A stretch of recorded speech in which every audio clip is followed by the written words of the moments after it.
Buenos días, tardes o noches.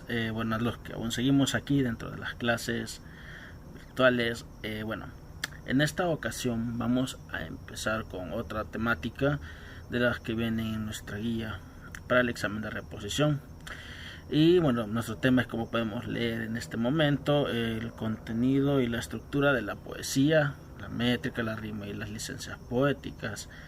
Este tema es muy importante porque encontrarán de que, como hemos visto en los temas anteriores, todos los contenidos escritos tienen una estructura similar, ¿verdad? Pero ¿qué pasa con todos estos contenidos?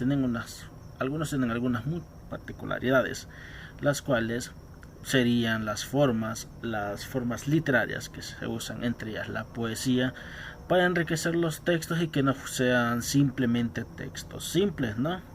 Sino que sean textos que puedan expresar mayor fuerza, mayor, que puedan causar en el lector mayor impacto y que mueva sus sentimientos, ¿verdad? Los sentimientos que el escritor o periodista quiere generar dentro de sus lectores. Y para eso tenemos la poesía, aunque la poesía es un género literario muy cimentado, o sea, de que básicamente la poesía sí es un género muy aparte de otros como el cuento y todo eso. También algunos matices de esta misma se encuentran dentro de otros textos, y es lo que vamos a ver a continuación.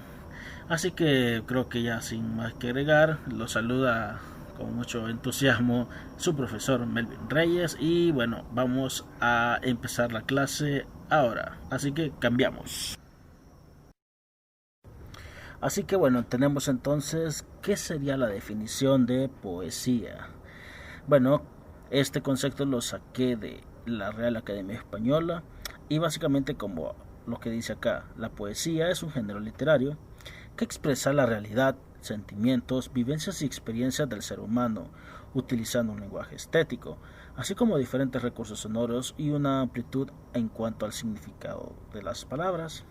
Los griegos entendían que podrían haber tres tipos de poesía: la lírica o la canción, que actualmente es una de las formas de poesía que aún se mantienen vigente, cantada con acompañamiento de lira o arpa de mano. Esto quiere decir básicamente lo que hacían los griegos era cantar sus poemas, los poemas que se conocen actualmente como poemas épicos, y al ser cantados se les conocían como rapsodia. Algo así, una rapsodia es una historia épica, por eso es que la canción de, bueno, Freddie Mercury, que todos hemos escuchado, de Bohemia Rapsodia, es eso, es una historia épica con acontecimientos sobrenaturales, ¿no? Entonces, tenemos eso, ¿no? Ahora, ¿qué es el significado que luego se le generalizó con la palabra, incluso sin la música? La gramática o teatral y la épica narrativa, como lo que les estaba contando, que esta era la manera en que los griegos transmitían su saber, ¿verdad? Básicamente su religión, su cultura y su saber de los dioses y las hazañas de guerra eran transmitidas de generación en generación a través de poemas y escritos que eran cantados, ¿verdad? Cantados por bardos que iban de pueblo en pueblo, cantando las hazañas de los grandes guerreros en las conquistas de Grecia hacia otras regiones y continentes. Entonces tenemos esto, las tres tipos de poesía: la lírica, la dramática o teatral, que creo que nadie se pierde en esto, que sería como lo que ahora podríamos poner como una película, porque son cosas actuadas, y la narrativa, que se encuentra dentro de los cuentos o algunas fábulas. De hecho, las personas o los bardos que transmitían estos conocimientos de pueblos en pueblos se les llamaba juglares, que podría ser considerado, entre otras cosas, como los primeros periodistas de la época, ¿verdad? Ya que a través de todos estos cantos y hazañas que estas personas transmitían en los pueblos para ganarse la vida, es como de poco en poco se transmitía la información dentro del continente, ¿no? Así que bueno, vamos a pasar a la siguiente diapositiva y vamos. Y bien, vamos aquí a ver la estructura de un poema. Este es un poema bastante famoso. Es de de Alfredo Espino y se llama Caña de Flor. Antes que nada decirles quién era Alfredo Espino. Bueno, Alfredo Espino de entrada era uno de los poetas salvadoreños más reconocidos de nuestra historia, entre él, Roque Dalton y Claudia Larson, como la triada de tres de los poetas más famosos internacionalmente conocidos. Bueno, miren, Alfredo Espino se caracterizó básicamente por plasmar en sus poemas sentimientos muy fuertes sobre temáticas como el amor, el desamor, temáticas sobre existencialismo, que eran plasmados tanto de su vida personal como la vida actual, ya que trataba de asemejar sus sentimientos y su melancolía con el folclore salvadoreño, y es por esto que es considerado uno de los grandes poetas actuales hasta ahora. Verán, los últimos años en que este señor vivió se volvieron muy adversos. Bueno, básicamente porque los papás tenían una negativa en consentir un casamiento de él con algunas jóvenes, pero entonces porque él era una persona, realmente era una persona acomodada. Ser un poeta en estas épocas donde él estuvo viviendo, solo era para personas de clase rica, casi como ser un youtuber o un streamer, ya que no creo que cualquier persona pueda hacerlo, más que todo por esto de lo económico. Entonces, estos desaciertos de sus papás acerca de querer casarse el señor, entonces motivaron y lo condujo a constantes desequilibrios emocionales y amorosos. Así que él, para poder solventar esto, se entregó a unos largos ratos de bohemias en bares y burdeles del país. Y pues lamentablemente llevar una vida así fue que durante una de sus crisis alcohólicas él mismo puso fin a su vida, ¿verdad? Allá por 1928 aquí en San Salvador. Entonces vamos a ver ahorita uno de sus poemas. Como les decía, era Caña de Flor y reza de la siguiente manera: eran mares los cañales que yo contemplaba un día, mi barca de fantasía bogaba sobre esos mares, el cañal no se enguñaba con los mares de espuma, sus flores más bien son plumas sobre espaldas de esmeraldas. A ver, ¿qué trata de decirnos este poema? Básicamente habla de dos jóvenes campesinos que están viviendo su amor en sus primeros días, ¿verdad? Los mares que él está describiendo básicamente podrían deberse a el sembradío de maíz con sus hojas verdes, y como la luz del sol hacía que estas hojas verdes resplandecieran y parecieran un mar. En el lenguaje poético trata de exaltar este sentimiento, pero lo que más nos importa de todo esto vendría siendo la estructura del poema, y como ven lo he señalizado en la diapositiva de diferentes maneras. Primero vamos a ver lo verde, la diagonal verde, que es lo que se escribe abajo, aunque no termine en reglón. Los poemas se escriben de esta forma, se escriben con una sangría bien separada de una de la otra, no dejando líneas, entonces no existe reglón, pero son poemas. Entonces, vaya, lo que se escribe en cada reglón se llama verso. Entre reglones, aquí tenemos eran mares los cañales, un verso que yo contemplaba un día, sería otro verso. Ok, hoy veamos lo que está señalado con rojo. El punto se coloca al terminar el verso, entonces aquí termina los versos del primer párrafo, porque tenemos aquí con amarillo que lo que aparece separado por un reglón es una estrofa. Bueno, esto creo que es lógico, ¿no? Cuando hay un punto y final, se deja un espacio muy grande para volver a seguir el texto. Si el texto no ha terminado, necesitamos explicar más cosas, y le llamamos estrofa tanto en lenguaje escrito como en lenguaje poético. Y por último, la indicación que lo que está hasta arriba sería el título de nuestro poema. Los poetas siempre les ponen un título, pero por lo general los títulos no tienen nada que ver con el poema, más que todo con un estilo que ellos manejan. Los poemas no tienen que ser explicados por los poetas, porque cada quien le da un significado. Entonces, esto sería la estructura de un poema. Deberían anotarlo y ponerle atención porque en el examen tenemos los versos, las estrofas y los puntos que dividen las estrofas y los versos. Ok. Así que chicos, bueno, además de la estructura tenemos algo que es sumamente importante, y estas serían las características del lenguaje poético y sobre todo también cuáles son las características del lenguaje cotidiano. Lo vamos a poner con este pequeño ejemplo sacado del libro Colección Cipote, que lo relata muy bien y de manera sencilla. Entonces, ¿qué es lo que tenemos aquí nosotros? Las matices del lenguaje cotidiano sería el uso de nombres que le damos diariamente a las cosas, usa un lenguaje común y cotidiano. Ejemplo, las nubes son masas de vapor suspendidas en la atmósfera, como lo podríamos encontrar relatado en algún libro de ciencias naturales de manera clara y concisa, sin necesidad de exaltar algo. Mientras que por otro lado tenemos el lenguaje poético. El lenguaje poético combina las palabras de su uso común y de tal manera que no llama a las cosas animales o seres como lo hacemos nosotros diariamente, como perro, gato, etcétera, sino que más bien es un lenguaje figurado, un lenguaje bonito y exaltado. Por ejemplo, siguiendo con el ejemplo de las nubes, como lo pone aquí el cuadro, sería: las nubes rebeldes se ponen a relinchar, lo cual significaría como que tal vez son nubes de lluvias, y cuando está la lluvia y hace mucho viento se mira como que si las nubes están corriendo demasiado fuerte. Pero no podemos decir las nubes están corriendo fuertes, pero en lenguaje poético lo podemos poner de esta manera, aludiendo el movimiento de las nubes con el mover de un caballo. Luego tenemos que el lenguaje tiene un significado único, el lenguaje común. Un ejemplo sería esmeralda. Esmeralda es una piedra fina de color azul, creo que todos lo hemos visto, y hasta hay un videojuego, un connotado videojuego que tiene por título esto, como un Esmeralda. Y bueno, y aquí tenemos el lenguaje poético que tiene significados variados. Por ejemplo, esmeralda puede referirse a las hojas de la selva, los ojos de la chica, o en el caso de las niñas, el chico amado, el estado de ánimo. El estado de ánimo se refiere a algo, esto sí está muy bonito, porque el estado de ánimo se podría referir a los celos.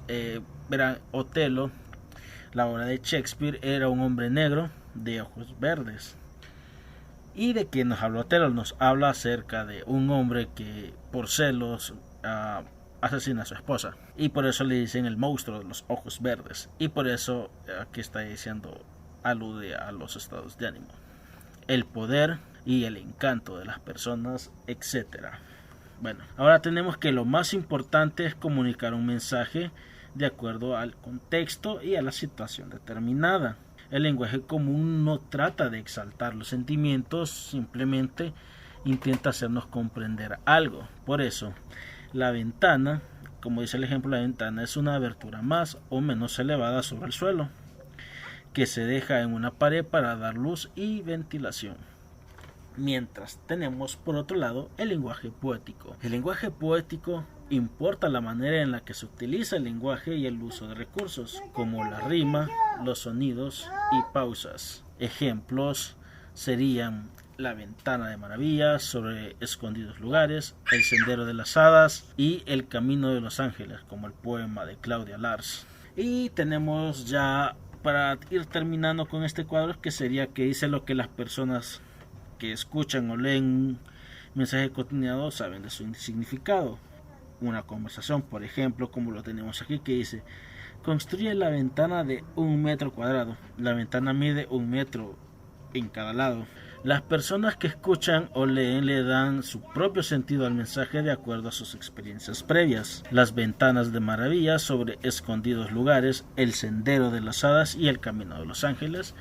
Y tenemos acá que las ventanas es como mi lugar favorito, en donde se entran las personas en imaginación, que podría aludir a los ojos. Los ojos son las ventanas del alma, de un lenguaje figurado y poético. Y acá tenemos una selección de los mejores poetas que ha tenido nuestro país, ¿verdad? Tenemos aquí a la poetisa, una de las poetas más connotadas internacionalmente, que sería Claudia Lars. Tenemos también a Alfredo Espino, connotado periodista, que, como vimos en el ejemplo, fue uno de los que más marcó su estilo en las tradiciones y particularidades de nuestro país, ¿verdad? Alfredo Masferrer, uno de los primeros críticos sociales, creador de obras tales como El dinero maldito y algunas otras antologías de poemas. Y tenemos a uno de los que personalmente de mis favoritos, que sería Roque Dalton, el poeta rebelde, como se le podría conocer o se le conoce actualmente. Este señor aún sigue vigente aún hoy en nuestros tiempos, a pesar de haber sido asesinado, ¿verdad? Pero el legado de sus poemas sigue, como les digo. Roque Dalton se caracterizó básicamente porque en sus poemas siempre tiraba críticas a la sociedad, a la opresión que había en ese tiempo acerca del ejército contra nosotros los pobres, de el contexto de la Guerra Fría, donde Estados Unidos y Rusia se peleaban. Las críticas que este hombre tiraba en sus poemas era realmente una de las mejores. Sus poemas son, bueno, para los que sí llegamos a leerlos, son exquisitos, la verdad. Y una de las mejores frases que este señor inmortalizó sería: este día hace frío sin ti, pero se vive. Roque Dalton es uno de los, bueno, al menos a mi parecer, es uno de los mejores poetas salvadoreños. Y espero que tal vez ustedes se tomen el tiempo para poder conocer un poco de nuestros poetas, ya que, o sea, sí, bien, hay muchos poetas grandes como Edgar Allan Poe, señor William Faulkner y todos estos. Nuestro país tampoco desmerece en este tema. Tenemos realmente grandes, pero grandes poetas. Y prueba de ello serían estos 4, a pesar de que hay muchos, pero muchos más. Pero ¿de qué sirve hablar de tantos poetas si no leemos uno? Así que vamos a leer este poema de la poetisa salvadoreña Claudia Lars. El poema se titula El botón de azahar. Mi sueño esperado escondido es un botón de azahar. El mejor de mis cumpleaños será un arbolito frutal. Bordemos el velo fino, bordemos el telefán para hacer cortos los días. Yo tengo aguja y dedal. En mi vestido de cola llevo la pluma del mar. En mi garganta morena, una paloma torcaz. Y este es un poema de la señorita Claudia Lars, un poema muy bonito, sencillo. Me gustaría saber en los comentarios qué opinan ustedes que esta señora nos quiso dar a extender sobre su poema, o básicamente lo que ustedes perciben que este poema les expresó a ustedes cada uno. Por favor, pónganlo en los comentarios y digan: yo opino esto, ¿ok? Bien, pero aunque realmente parezca pero muy sencillo escribir un poema, hay algunos factores que inciden para que un poema pueda ser considerado un poema. Y como muestra de ello tenemos algunas de estas partes, y vamos a empezar con lo que vienen siendo las licencias poéticas. Las licencias poéticas son 4. Son la sinalefa, el hiato, la sienéresis y la diéresis. Estas 4 características o formas son los cuales pueden componer un poema. Si alguna de estas formas no se encuentra dentro de un poema, muy difícilmente podría ser considerado un poema, más que tal vez una exageración o una alusión a uno, pero no un poema por el estilo y la forma. Y tenemos que es la sinalefa. La sinalefa básicamente consiste en agrupar los efectos de la pronunciación en una sola sílaba la vocal al final de una palabra, y la siguiente, por lo tanto, resta una sílaba del verso. Como dice aquí, como lo hemos resaltado, la sinalefa solo agrupa las palabras y resta una sílaba a cada verso. El hiato, cuando una palabra termina con vocal y la siguiente comienza también con vocal y no se forma la sinalefa. Hay un hiato. Esto puede ser causado por 2 motivos: o por un signo de puntuación que exige pausa, o por la acentuación del verso que impone una pausa. La sienéresis, que se produce de un diptongo falso entre 2 vocales abiertas para unir 2 sílabas. Si es una palabra que se pronuncia en una sola sílaba, las vocales que pertenecen a una sílaba distintas, hay una sienéresis. Y la diéresis, que básicamente consiste en separar 2 vocales que normalmente formarían un diptongo, como la palabra zoológico o palabras como anáfora, etcétera, generando una sílaba más. El poeta coloca una diéresis o una crema sobre una vocal débil en una palabra que no la lleva. Para que no se pierdan en esto, solo fíjense en lo que se les ha resaltado. La sinalefa agrupa, el hiato termina y comienza una palabra, la sienéresis es un falso entre 2 vocales que se pronuncian juntas, y la diéresis separa las 2 vocales, etcétera. Y bueno, ya para finalizar tenemos la métrica y la rima. Bueno, empecemos por la métrica, que la métrica vendría siendo la disciplina que estudia los elementos rítmicos de los textos escritos en versos.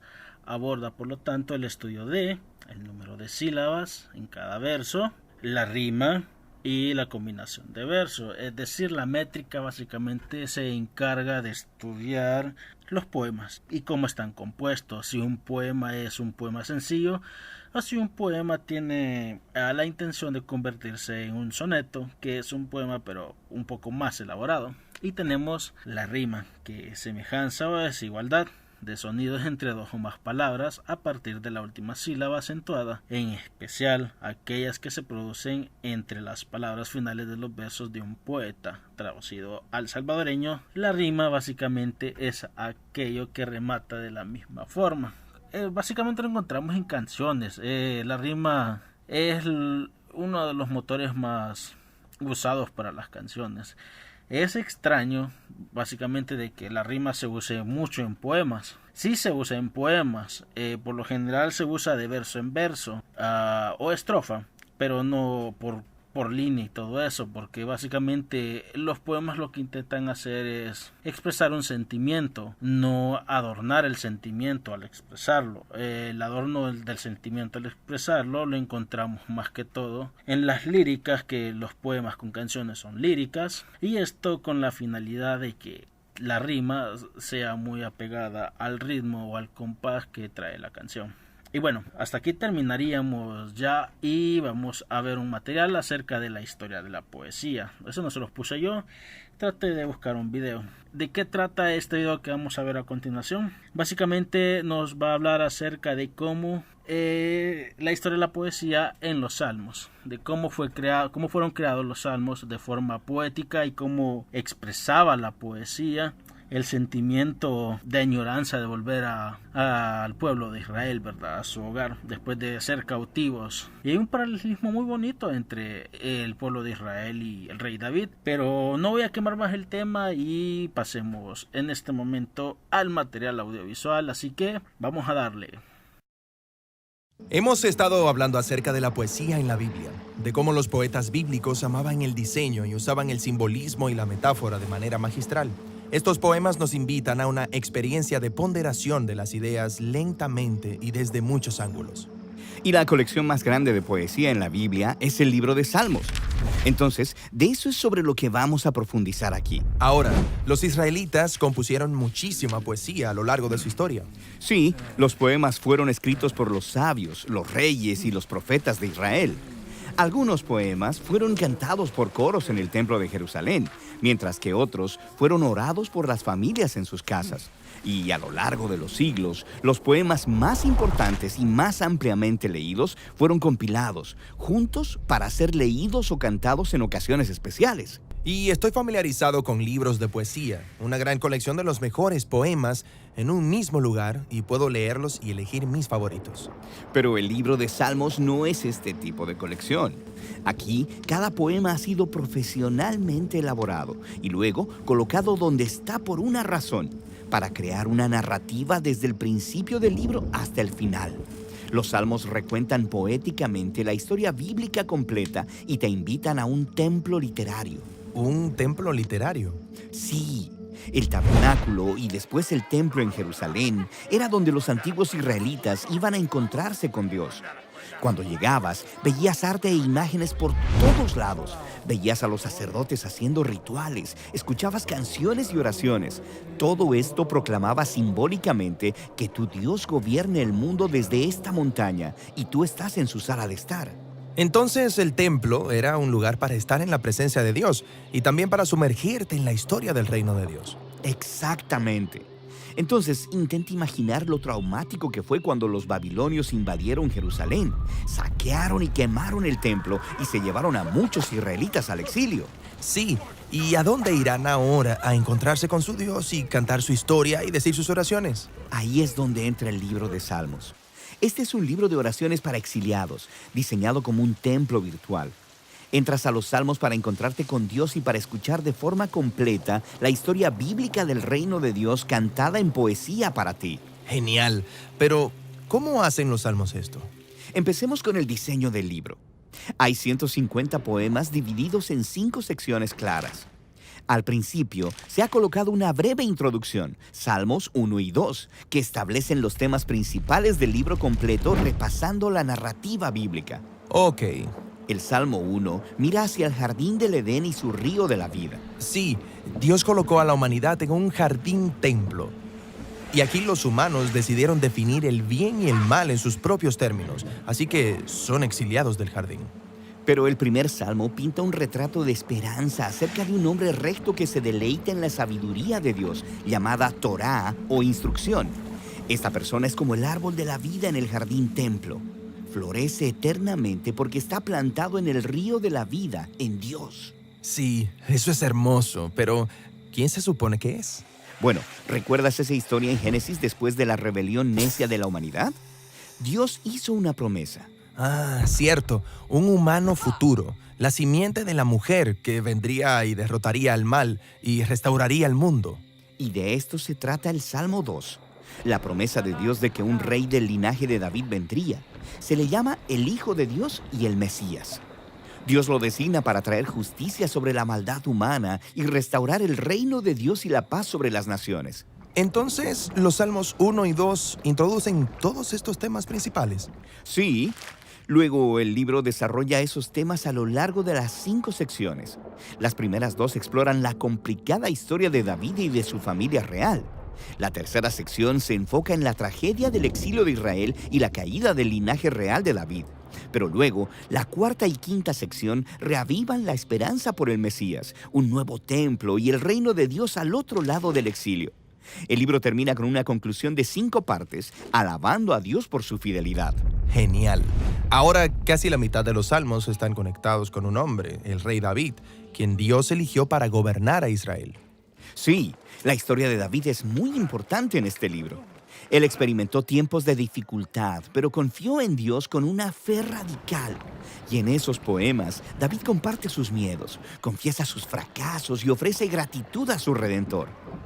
Y él constantemente está hablando de un profundo deseo de estar en la presencia de Dios en el templo. Pero espera, David vivió antes de que el templo fuera construido. Exactamente. Este retrato de David esperando y orando por el reino de Dios y el templo futuro se asemeja a las esperanzas de las generaciones posteriores de exiliados. Así que las oraciones de David podrían convertirse en las suyas también. David es como un entrenador de oración, dándonos palabras para saber cómo orar y cómo descubrir la presencia de Dios en tiempos buenos y malos. Exactamente. Hay 73 poemas conectados a David, pero la mayoría del resto procede de generaciones posteriores de poetas bíblicos, y ellos habían aprendido a orar y a esperar como David. Y así, el resultado final es el libro de Salmos, diseñado como un templo virtual para todas las generaciones del pueblo de Dios. Esta no es la clase de libro que lees una vez y lo dejas a un lado. No, está diseñado para una lenta relectura y reflexión durante toda la vida. Estas oraciones, lamentos y canciones de alabanza tienen el propósito de que sean nuestras. Son poemas para exiliados que están aprendiendo a vivir conforme a la sabiduría de Dios y a buscar la justicia de Dios en el mundo mientras esperan por el Mesías venidero y por el reino de Dios. Pero qué bonito, qué bonita historia, la verdad, acerca del pueblo de Israel. Y vemos, ¿verdad?, cómo es que la poesía no solo expresaba sentimientos, sino que además reconfortaba los corazones para acercarnos más a nuestro Señor. Y cómo a través de la poesía podíamos encontrar un vínculo hermoso para poder expresar nuestros sentimientos a nuestro Señor Jesucristo. Y bueno, vamos a concluir ya nuestro tema diciéndoles lo que estamos poniendo acá, que sería que la poesía es la forma más profunda de expresión. A través de ella se transfieren sentimientos, deseos y anhelos de los autores, como lo podemos ver, que era el sentimiento que expresaba el rey David acerca de poder hacer el templo y poder alabar a Dios. Y la poesía ha sido parte de la humanidad y refleja los sentimientos e historia de la humanidad de manera más sofisticada, es decir, no solo es una simple historia contada como el inicio, el principio y el final, sino que trata de darle los sentimientos que las personas vivieron, hacerlo más hermoso y más poderoso para que tenga más impacto en los lectores. Y ahora en día son pocos los escritores que escriben poemas. Sin embargo, se pueden encontrar en expresiones artísticas como la música, que sería la lírica, el drama, las películas o videos y las novelas escritas. Es parte importante de la humanidad y es el escape perfecto para desahogar los sentimientos de las personas, aquellas cosas que nosotros sentimos, para que vean de que los poemas no solo se escriben a la o el ser amado que uno tiene, sino que los poemas varían entre temas y entre personas a las que se les pueda dedicar. Y bueno, espero que hayan entendido el tema y pasemos a lo siguiente. Y tenemos la tarea de la semana. Bueno, son pocas las cosas que van a tener que hacer, la verdad no es una tarea muy difícil, no considero que le vaya a costar mucho y de hecho creo que es hasta una tarea divertida. Así que bueno, lo primero que vamos a tener que hacer como clase sería mencionar las características de dos diferencias entre el lenguaje común y el lenguaje poético, como lo vimos aquí en la presentación. También vamos a buscar dos poemas hechos por autores salvadoreños y vamos a tener que describir qué nos gustó acerca de lo que encontramos en estos poemas. Bueno, ahora que en la parte del material audiovisual vamos a ver para quiénes eran escritos los salmos, el libro de los salmos, como lo vemos en el material, y vamos a escribir un poema sobre cualquier tema, un tema libre que a nosotros nos vaya a estar ocurriendo. Puede ser al ser armado, puede ser a nuestro perro, cualquier cosa. Ya vimos de que los poemas pueden expresarse, sirven para expresar cosas muy bonitas sobre cualquier tema. Bueno, y lo de siempre, reportarse en las clases escribiendo presente en los comentarios aquí abajo del video y sobre todo mencionar a 10 poetas famosos, no importa si son salvados, cualquier poeta, pero que sean poetas famosos y poetas de la historia. Y bueno, nada más que agregar que muchas gracias, espero que estén tomando las clases, no solo la mía, sino que la de los demás docentes. A pedirles mucho que se cuiden, por favor, que no descuiden su oración diaria. Muy probablemente van a hacer el examen, pero lo van a hacer en línea. Para mí sería mucho más fácil y factible para ustedes para evitar que se arriesguen. Y como siempre, ¿verdad? Lo que les digo, ayuden a sus ancianos, a sus padres, encomiéndense a Dios, que primeramente vamos a salir de esta y nos vamos a ver el próximo año. Por favor, cualquier cosa o duda pueden acercarse a mí o a cualquiera de los líderes del ministerio. Así que, sin más que agregar, hasta luego.